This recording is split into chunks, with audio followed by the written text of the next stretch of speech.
Capítulo 12. Tengo. Venga a nosotros tu reino. El profesor se volvió hacia Fukaeri. Eri, ¿podrías hacernos el favor de traernos un poco de té? La chica se levantó y salió de la sala de visitas. La puerta se cerró quietamente a sus espaldas. El profesor esperó callado a que Tengo tomara aliento y se recompusiera. Se quitó las gafas de montura negra, limpió las lentes con un pañuelo que no parecía demasiado limpio y volvió a ponérselas. Una cosa pequeña de color negro pasó raudo al lado de la ventana. Sería un pájaro. O tal vez el espíritu arrebatado de alguien vía al confín del universo. Lo siento, se disculpó Tengo. Ya estoy bien. No ha sido nada. Continúe, por favor. El profesor asintió y comenzó de nuevo. Como resultado de aquel violento tiroteo, la comuna escindida Amanecer desapareció en 1981. De eso hace 3 años. El incidente ocurrió 4 años después de la llegada de Fukaeri a esta casa, pero por ahora el asunto de Amanecer no viene a cuento. Eri tenía 10 años cuando se vino a vivir con nosotros. La Eri que apareció sin previo aviso en la puerta de la casa no era la Eri que yo había conocido. Siempre había sido una niña callada que no hablaba con extraños. Sin embargo, desde pequeña, se había encariñado conmigo y me hablaba mucho. Pero en aquel momento se encontraba en tal estado que era incapaz de mantener una conversación. Parecía haber perdido la facultad de hablar. Cuando uno se dirigía a ella, solo era capaz de asentir o negar con la cabeza. La manera de hablar del profesor se había acelerado un poco y su voz era ahora más clara. Desde que Fukaeri se había levantado del asiento, la charla daba señales de haber avanzado en cierto grado. Llegar hasta la cima de la montaña debió de ser muy penoso. Tenía un poco de dinero y un papel en el que llevaba escrita nuestra dirección, pero hay que tener en cuenta que había sido criada en un entorno aislado y que, por encima de todo, era incapaz de decir una palabra. Aún así, utilizando los medios de transporte, con la nota en la mano, consiguió llegar hasta la puerta de nuestra casa. Supe a primera vista que le había pasado algo malo. Entre la empleada del hogar y Azami se ocuparon de ella. Varios días después, cuando Eri dio muestras de haberse calmado, llamé por teléfono a Vanguardia y les dije que quería hablar con Fukada, pero me respondieron que en ese momento no podía ponerse. Cuando les pregunté por qué, no me quisieron contestar. Entonces les pedí que me pusieran con su esposa. Me respondieron que ella tampoco podía ponerse. Al final no pude hablar con nadie. ¿Le dijo a la persona que estaba al otro lado de la línea que estaba acogiendo a Eri en su casa? El profesor sacudió la cabeza. No, supuse que si no podía decírselo directamente a Fukada, sería mejor callarlo. Por supuesto, más tarde intenté ponerme en contacto con Fukada varias veces. Usé todos los medios, pero nada dio resultado.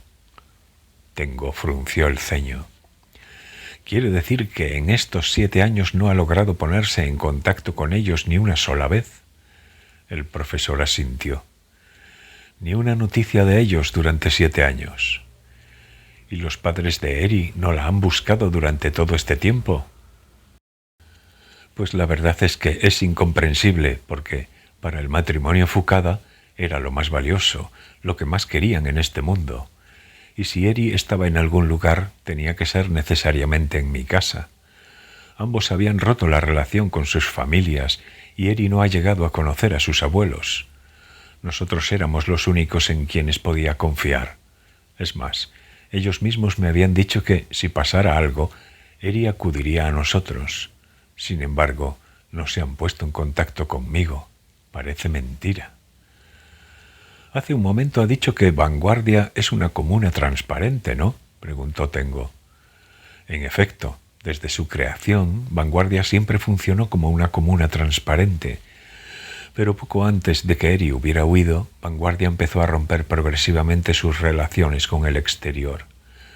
Me di cuenta de ello por primera vez cuando la comunicación con Fukada empezó a estancarse.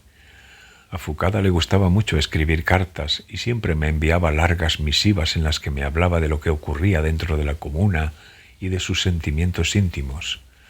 Pero a partir de cierto momento eso se interrumpió. Si le enviaba yo una carta a él, no recibía respuesta. Lo llamaba por teléfono y casi nunca respondía. Cuando lo hacía, la conversación se terminaba enseguida. Además, Fucada hablaba con frialdad, como si supiera que alguien nos estaba escuchando a escondidas. El profesor juntó las manos sobre las rodillas. Visité Vanguardia en varias ocasiones. Necesitaba hablar con Fucada sobre Eri, y como el teléfono y las cartas habían fallado, no me quedó más remedio que plantarme allí sin más. Sin embargo, no me dejaron entrar en el terreno. Al llegar a la entrada, me echaban literalmente de allí. No me permitieron verlo bajo ninguna circunstancia. De repente, cercaron el terreno de Vanguardia con una reja alta y daban con la puerta en las narices a toda persona ajena. Fuera de allí, nadie tenía ni idea de qué ocurría en el interior de la comuna. Entendía que Amanecer, la facción a favor de la lucha armada, hubiera adoptado una postura secretista. Aspiraban a una revolución mediante la fuerza de las armas y por lo tanto tenían que esconderse. Pero en Vanguardia eran pacíficos, simplemente se dedicaban a la agricultura orgánica y siempre habían adoptado una postura amistosa frente al mundo exterior. Justo por eso los paisanos lo veían con buenos ojos. Sin embargo, por aquel entonces, la comuna era como una fortaleza. La actitud y el semblante de la gente que allí se encontraba también parecían haber cambiado. Las gentes de los alrededores estaban igual de perplejas que yo por la transformación de Vanguardia. Cuando pienso que podría haberle ocurrido algo al matrimonio Fucada, no puedo evitar preocuparme. Así han pasado estos 7 años, sin una sola noticia. «¿Ni siquiera sabe si están vivos?», preguntó Tengo. «No, ni siquiera eso. No tengo ninguna pista. Intento no ponerme en el peor de los casos, pero no es normal que Fucada no se haya puesto en contacto conmigo ni una sola vez durante estos 7 años. No puedo evitar pensar que les ha sucedido algo». En ese punto, el profesor bajó el volumen de su voz. Quizá los retengan a la fuerza en el interior, o quizá les haya ocurrido algo peor. ¿Algo peor? Me refiero a que no podemos descartar la peor de las posibilidades. Vanguardia ya no es la pacífica comuna agrícola de antes. ¿Quiere decir que esa organización ha empezado a tomar un rumbo peligroso? Eso es lo que yo creo.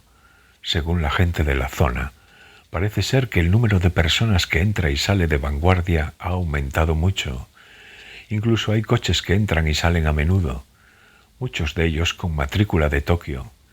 De vez en cuando se ven grandes coches de lujo, lo cual resulta extraño en una zona rural.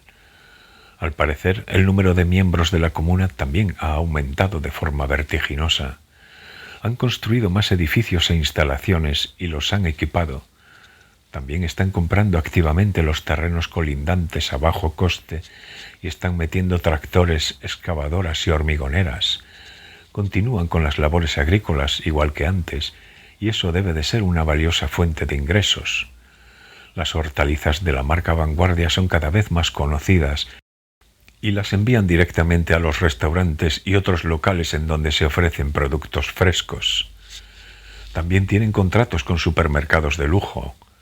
Supongo que los beneficios también deben de haber aumentado. Pero al mismo tiempo, parece que algo más se está llevando a cabo allí dentro, aparte de la actividad agrícola. Por muchos productos del campo que vendan, es imposible obtener los fondos necesarios para cubrir los gastos derivados de tal ampliación. Y la gente de la zona sospecha que, si están llevando algo a cabo dentro de Vanguardia y lo mantienen con tanto secretismo, será porque se trata de algo que no quieren que la sociedad sepa. ¿Se refiere a que se están involucrando de nuevo en política?, preguntó Tengo. No creo que se trate de política, contestó el profesor de inmediato. Vanguardia funciona a otro nivel, distinto del de la política. Por eso mismo, en un momento dado, tuvieron que cortar las relaciones con Amanecer. Y después sucedió algo en Vanguardia y Fukaeri tuvo que huir.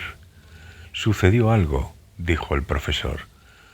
Tuvo una experiencia traumática.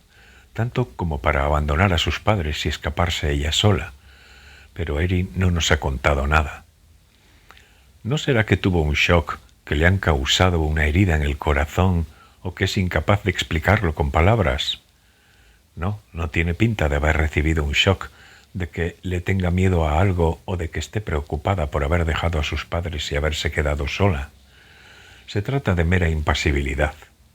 Sin embargo, Eri se ha adaptado a la vida en nuestra casa sin ningún problema. Incluso se podría decir que con demasiada facilidad. El profesor miró hacia la puerta de la sala de visitas. Luego volvió a mirar a Tengo a la cara. Aunque a Eri le haya ocurrido algo, no ha querido forzar su corazón. Creo que lo que necesita es tiempo. Por eso he evitado hacerle preguntas y aparento despreocupación, aunque no hable. Eri siempre está con Azami. Cuando Azami vuelve del colegio, en cuanto comen, se encierran las dos en su habitación. No sé qué harán. Quizá charlen las dos sobre sus cosas. De todas formas, yo nunca he husmeado y siempre las he dejado a su aire. Aparte del hecho de que no hable, nunca hemos tenido ningún problema en el día a día. Es una chica inteligente que sabe escuchar lo que se le dice. Azami era su amiga del alma, pero en aquella época Eri no iba a la escuela porque una niña que no hablaba ni una palabra no podía ir al colegio. Hasta entonces, usted y Azami habían vivido los dos solos. Mi mujer falleció hace 10 años, dijo el profesor. Luego hizo una breve pausa. Tuvo un accidente de coche y se murió en el acto. Nos quedamos los dos solos. Una pariente lejana vive en este barrio y nos ayuda con las faenas de la casa. También se ocupa de las niñas. La muerte de mi esposa fue muy dura para mí y para Azami, porque ocurrió de golpe y no estábamos preparados. Por eso, la llegada de Eri y nuestra convivencia con ella supusieron un motivo de alegría para nosotros.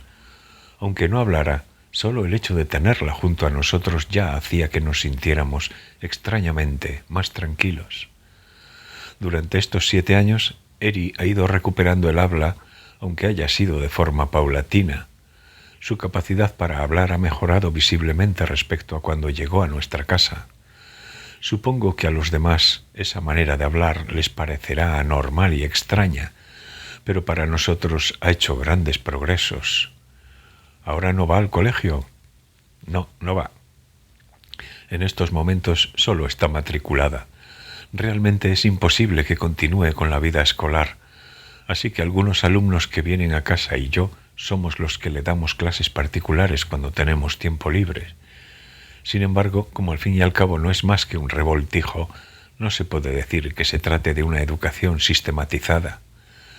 Como le costaba leer por sí sola, decidimos leerle en voz alta cuando se nos presentaba la ocasión. También le hemos comprado y puesto a su disposición casetes con historias leídas. Esa es toda la educación que recibe, pero sorprende lo inteligente que es esta chica. Todo lo que se propone aprender lo aprende de manera eficiente en muy poco tiempo. Tiene una capacidad pasmosa. Sin embargo, lo que no le interesa lo ignora por completo. La diferencia es muy grande. La puerta de la sala de visitas todavía estaba cerrada. Hervir el agua y servir el té debía de llevar su tiempo. Entonces, Eri le contó la historia de la crisálida de aire a Azami, preguntó Tengo. Como te he dicho antes, Eri y Azami se encerraban juntas en su habitación hasta el anochecer. No sé qué hacían, era su secreto, pero parece que, a partir de cierto momento, el principal tema de conversación entre las dos era la historia que Eri narraba. Azami anotaba o grababa lo que Eri contaba y luego lo escribía en el ordenador que tengo en mi estudio. A partir de entonces fue como si Eri recuperara paulatinamente los sentimientos. La indiferencia que la cubría entera, como una membrana, se rompió. Su rostro volvió a tener cierta expresividad y empezó a parecerse más a la Eri de antes. Desde entonces empezó a recuperarse. No del todo, solo de manera parcial, pero ha sucedido así. Seguramente empezará a recuperarse gracias al hecho de narrar esa historia.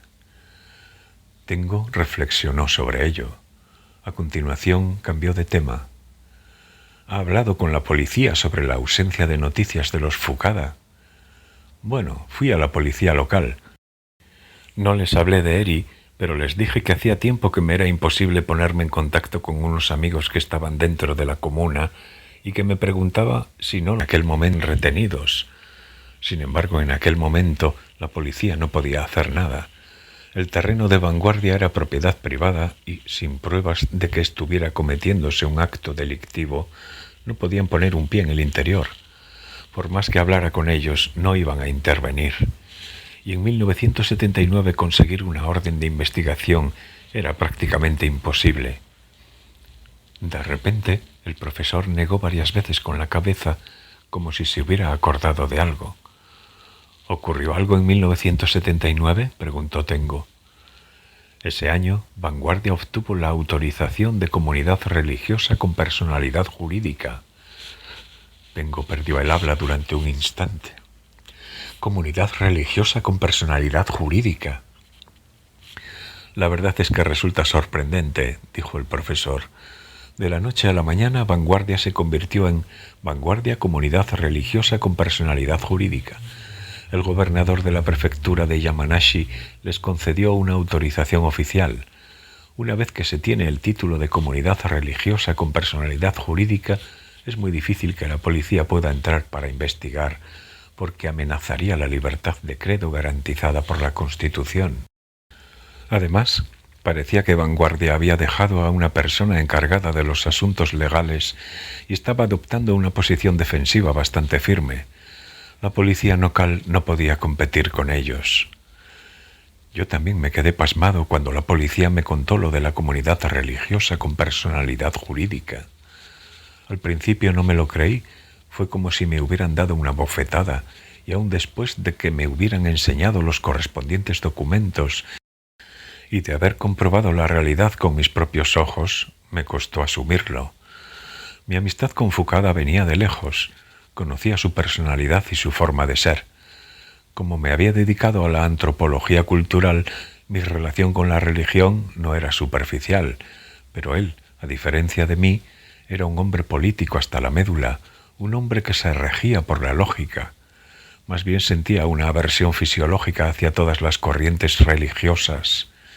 No admitiría una autorización de comunidad religiosa con personalidad jurídica, ni siquiera por motivos estratégicos. Además, supongo que conseguirla no resultaría nada fácil. No necesariamente, dijo el profesor. Se realizan numerosas pruebas de calificación y, por supuesto, es necesario pasar por complicados trámites burocráticos, pero realizando maniobras políticas por detrás, superar ese tipo de obstáculos es bastante fácil. La línea que separa lo que es una religión propiamente dicha de una secta siempre ha sido ambigua. No hay una definición precisa y solo queda la interpretación. Y cuando hay margen para la interpretación, siempre hay margen para la intervención de la política y el poder. Una vez obtenida la autorización de comunidad religiosa con personalidad jurídica, se reciben ventajas fiscales y un cálido amparo legal. En fin, que Vanguardia dejó de ser una simple comuna agrícola para convertirse en una organización religiosa, y una organización religiosa sumamente hermética. Un nuevo movimiento religioso, en otras palabras, una secta. Me cuesta entenderlo. Debía de haber un motivo importante para realizar semejante cambio. El profesor se miró las manos. En el dorso le nacían numerosos pelos retorcidos de color gris. Desde luego, está claro que hubo algo que propició esa transformación. Llevo mucho tiempo dándole vueltas. Se me han ocurrido diversas posibilidades, pero no tengo ni idea. ¿Cuál podría ser el motivo? Han adoptado un secretismo total y es imposible saber qué situación se vive ahí dentro. Además, el nombre de Fucada, que era el dirigente de Vanguardia, ha dejado de mencionarse públicamente. Y después del tiroteo que ocurrió hace 3 años, Amanecer desapareció, dijo Tengo. El profesor asintió. Vanguardia, que realmente se deshizo de Amanecer, ha sobrevivido y ha logrado desarrollarse como organización religiosa.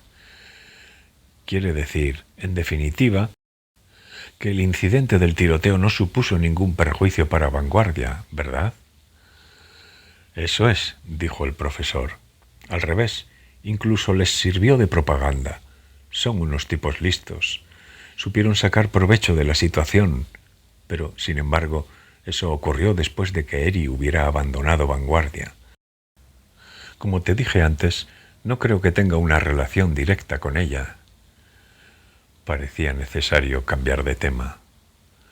¿Ha leído La crisálida de aire?, le preguntó Tengo. Por supuesto. ¿Qué le ha parecido? Es una historia interesantísima, contestó el profesor. Absolutamente sugestiva.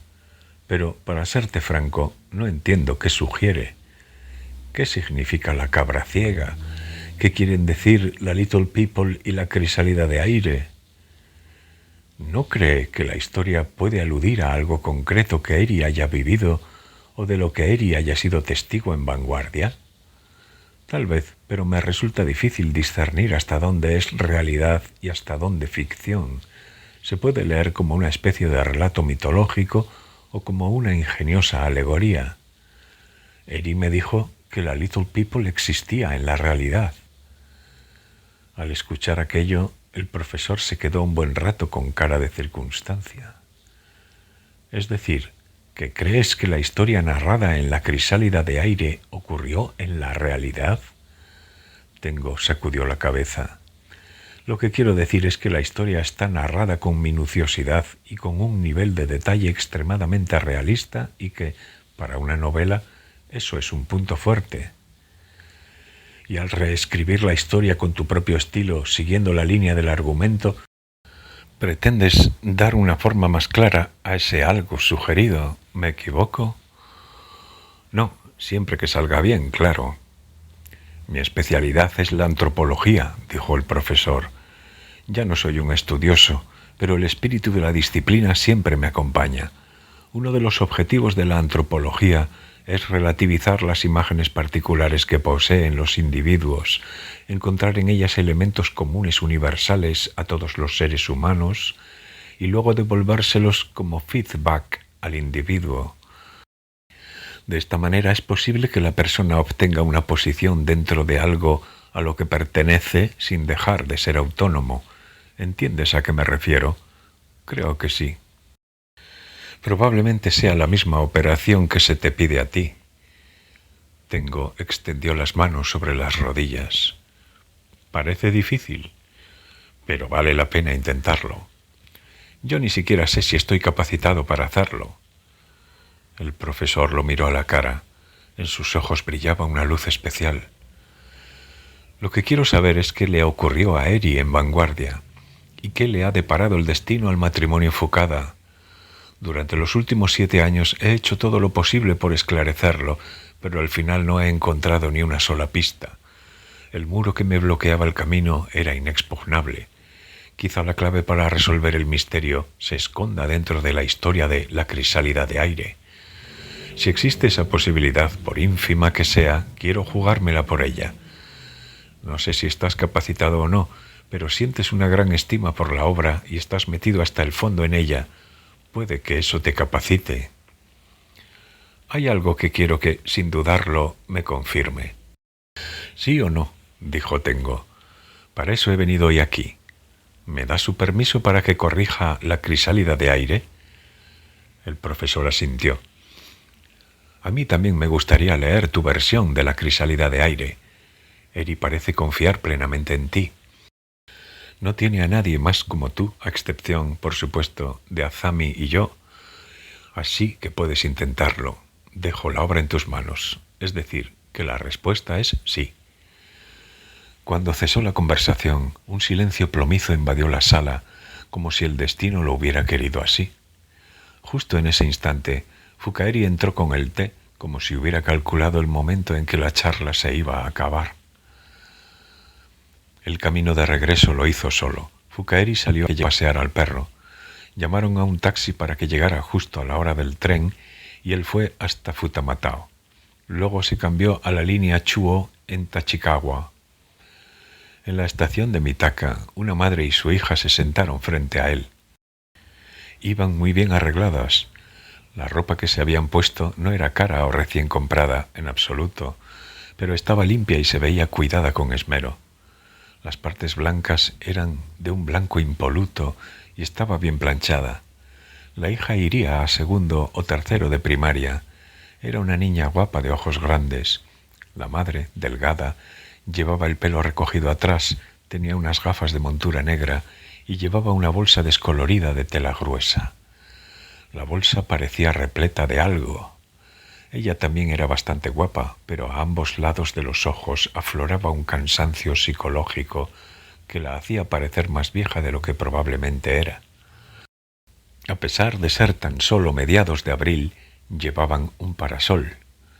Estaba bien enrollado como una vara reseca. Ambas permanecieron calladas durante todo el trayecto, sin moverse del sitio. La madre parecía estar haciendo planes mentalmente. La hija, sentada a su lado, sin nada que hacer, miraba sus zapatos, miraba al suelo, miraba la publicidad colgada del techo o miraba de reojo a Tengo, que estaba sentado enfrente.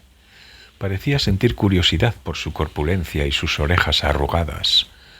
Los niños pequeños solían examinarlo con esa mirada, como si observaran a un animal extraño pero inofensivo. La niña inspeccionaba distintas cosas a su alrededor, sin apenas girar el cuerpo o la cabeza, tan solo moviendo animadamente los ojos. Madre e hija se apearon en la estación de Ojikubo. Cuando el tren disminuyó la velocidad, la madre agarró el parasol y se levantó del asiento sin decir nada. El parasol en la mano izquierda y la bolsa de tela en la derecha. La hija la siguió al instante. Se levantó deprisa y se bajó del tren detrás de la madre. Al erguirse, volvió a mirar a Tengo de reojo. Sus ojos albergaban una luz misteriosa que parecía pedir algo o denunciar. Sintió que Tengo podía captarla. Sintió que la niña estaba emitiendo una señal, pero evidentemente Tengo no podía hacer nada. Desconocía la situación, no tenía derecho a inmiscuirse. La niña se bajó del tren en la estación de Ojikubo con su madre, la puerta se cerró y Tengo siguió su camino hacia la siguiente estación sin levantarse del asiento. 3 estudiantes de secundaria que debían de volver de un examen ocuparon el lugar en que la niña había estado sentada y se pusieron a hablar bulliciosamente en voz alta. Sin embargo, la serena y accidental imagen de la niña permaneció durante un buen rato. Los ojos de aquella niña le recordaron a otra, una que había ido a su misma clase durante tercero y cuarto de primaria. Tenía la misma mirada que la niña de hace un momento. Observaba fijamente a Tengo con aquellos ojos. Entonces, los padres de aquella niña eran devotos de una comunidad religiosa conocida como Asociación de los Testigos. Era una secta del cristianismo que hablaba sobre el fin del mundo, predicaba fervorosamente el Evangelio y obedecía al pie de la letra lo que decía la Biblia. Por ejemplo, no admitían las transfusiones de sangre. Por tanto, si uno de los devotos sufría una herida grave en un accidente de tráfico, sus posibilidades de sobrevivir se reducían de forma drástica. Tampoco podían realizárseles grandes operaciones quirúrgicas. A cambio, cuando llegara el fin del mundo, sobrevivirían como el pueblo elegido por Dios y vivirían durante 1000 años en un mundo de beatitud. Aquella niña, igual que la de hace un rato, tenía unos ojos grandes y hermosos. Eran impresionantes. También tenía las facciones bonitas, pero su rostro siempre estaba cubierto con una especie de película opaca para eliminar cualquier atisbo de emoción. No hablaba con nadie a no ser que fuera estrictamente necesario. Tampoco dejaba que los sentimientos aflorasen a su rostro. Sus finos labios siempre permanecían cerrados. Lo primero que le interesó a Tengo de ella era que los fines de semana acompañaba a su madre en la predicación del Evangelio. En las familias de la Asociación de los Testigos, tan pronto como un niño podía andar, se le pedía que acompañara a sus padres en la evangelización. Desde los 3 años de edad había caminado con su madre de casa en casa, distribuyendo un folleto llamado Ante el diluvio y explicando la doctrina de la asociación de los testigos. A Dios le llamaban Señor. Naturalmente, en la mayoría de las casas las echaban, les daban con la puerta en las narices. Su doctrina era demasiado intolerante y por otro lado se alejaba de la realidad, por lo menos de la realidad que concebía la mayoría de la sociedad. No obstante, muy de vez en cuando había alguien que las escuchaba. En el mundo hay gente que busca a alguien con quien hablar, sea de lo que sea, y entre aquellas personas, aunque fuera en muy contadas ocasiones, también había quien pasaba a formar parte de la congregación. Ellas iban de casa en casa tocando al timbre en busca de esa posibilidad de cada 1000. Les habían encomendado la misión sagrada de esforzarse sin cesar para conseguir el despertar del mundo, aunque fuera débilmente. Y cuanto más dura fuera su misión, cuanto más alto estuviera el umbral, mayor sería la dicha que obtendrían. La niña daba vueltas con su madre predicando. La madre llevaba en una mano una bolsa de tela llena de ejemplares de Ante el diluvio y en la otra solía llevar un parasol. A unos cuantos pasos la seguía la hija. Ella siempre tenía los labios sellados, totalmente inexpresiva. Tengo se la había cruzado varias veces cuando había acompañado a su padre en las rutas de cobro de la tarifa de recepción de la NHK. Él la observaba y ella también lo observaba a él. Cada vez tenía la impresión de que algo brillaba furtivamente en su mirada. Pero nunca hablaron, claro, ni siquiera se saludaban. El padre de Tengo estaba ocupado intentando mejorar el rendimiento de sus cobros y la madre de ella estaba ocupada hablando sobre el fin del mundo que había de sobrevenir. Los dos chavales solo se cruzaban de forma apresurada por las calles los domingos, arrastrados por sus padres, e intercambiaban miradas durante un instante. Todos los alumnos de la clase sabían que ella era devota de la Asociación de los Testigos. Debido a motivos de fe, no participaba en las celebraciones navideñas, ni en las excursiones o viajes de estudios a templos sintoístas o budistas. Tampoco participaba en las competiciones deportivas, ni cantaba el himno de la escuela, ni el himno nacional. Ese comportamiento, incomprensible y poco común, la aislaba cada vez más del resto de la clase. Al mediodía, antes del almuerzo en el colegio, tenía que rezar sin falta una oración especial. Debía hacerlo en voz alta para que todos la oyeran bien. Por supuesto, al resto de los niños aquella oración les parecía espeluznante. Ella seguramente no quería hacerlo delante de todos, pero le habían inculcado que tenía que rezar la oración antes de comer y, aunque los demás devotos no la vieran, no podía descuidar su obligación porque el Señor prestaba atención a todo desde los cielos. Padre nuestro que estás en el cielo, santificado sea tu nombre, venga a nosotros tu reino, perdona nuestras ofensas y bendice nuestro humilde caminar. Amén. La memoria es algo extraño, se acordaba perfectamente, a pesar de haber ocurrido 20 años atrás. Venga a nosotros tu reino.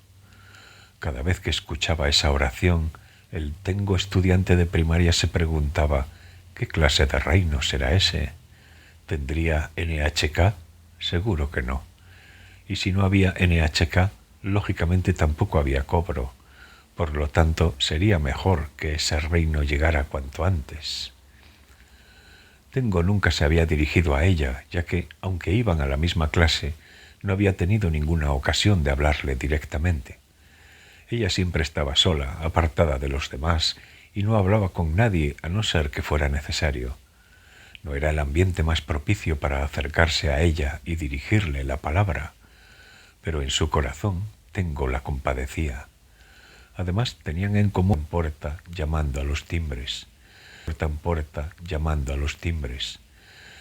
Pese a las diferencias entre la actividad evangelizadora y el negocio de cobrar, Tengo sabía cuánto podía herir a un niño que lo obligaran a realizar ese papel. Los domingos, los niños debían jugar cuanto quisieran con sus compañeros y no amenazar a la gente para cobrar dinero o andar anunciando un final terrible para el mundo. Eso podían hacerlo los adultos, si lo consideraban necesario. Solamente en una ocasión, debido a ciertas circunstancias, Tengo le echó una mano a la niña. Fue en el otoño en la clase de ciencias. Durante un experimento en la clase de ciencias, la compañera de mesa le lanzó palabras muy duras porque se había confundido en los pasos de la prueba. Tengo no se acordaba exactamente de cuál fue el error.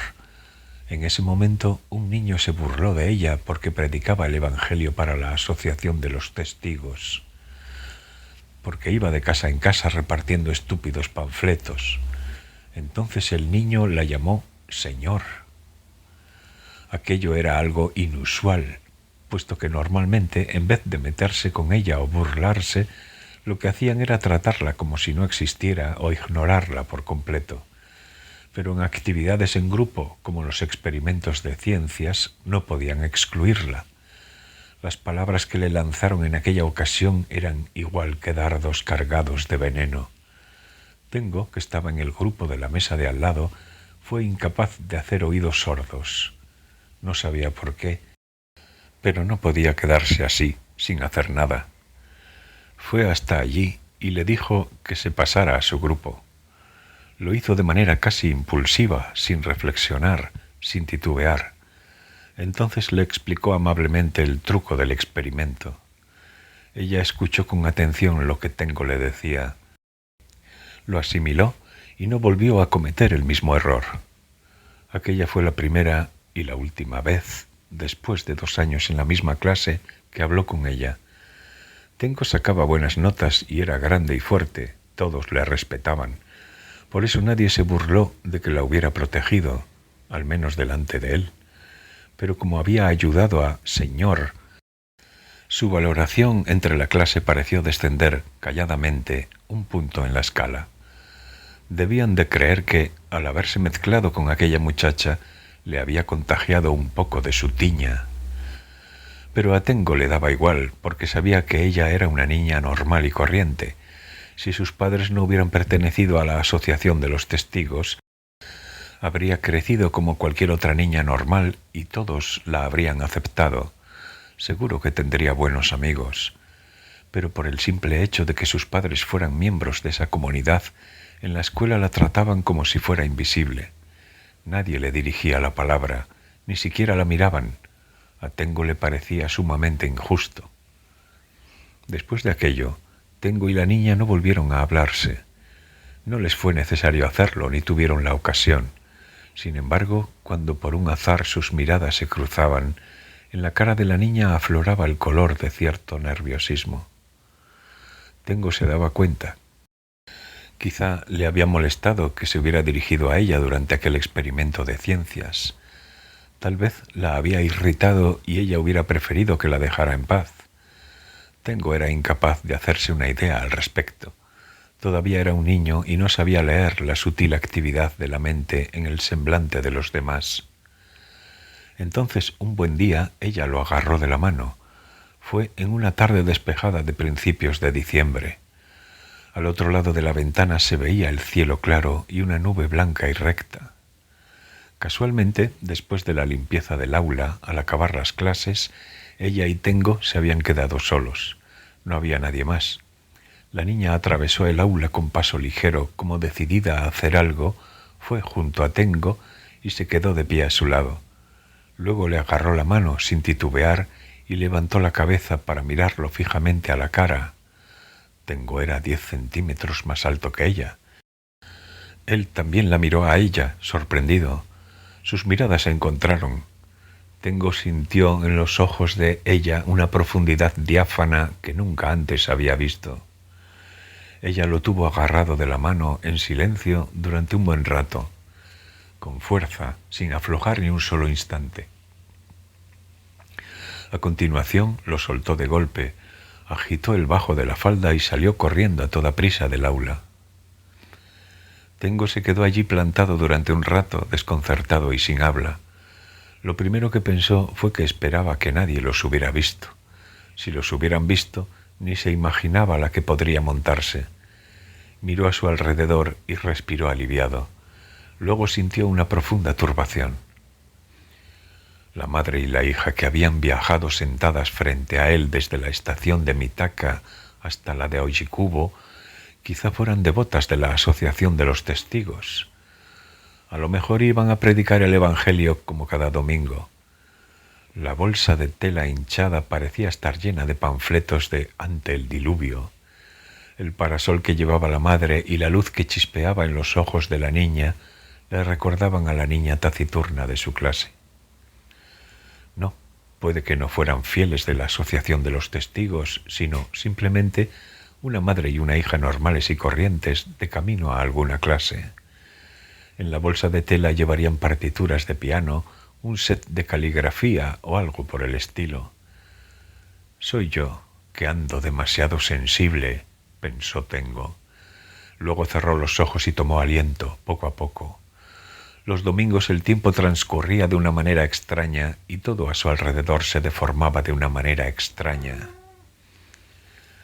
De vuelta en casa se preparó una cena sencilla. Ahora que se acordaba, no había almorzado. Después de la cena pensó en llamar por teléfono a Komatsu. Seguro que estaba deseando oír cómo había ido el encuentro. Pero era domingo y no se hallaría en la empresa. Además, no sabía el número de teléfono de la casa de Komatsu. Bueno, si quería enterarse, ya llamaría a él. Cuando las agujas del reloj marcaron las 10 y Tengo ya pensaba irse a la cama, sonó el teléfono. Supuso que se trataría de Komatsu, pero al coger el aparato se escuchó la voz de su novia mayor. «Oye, te prometo que no voy a quitarte mucho tiempo, pero ¿puedo ir a tu casa pasado mañana por la tarde, aunque sea un rato?», le dijo ella. De fondo sonaba flojito una música de piano. Su marido no debía de estar en casa. «Vale», le contestó Tengo. Si venía, tendría que interrumpir durante un rato la corrección de la crisálida de aire.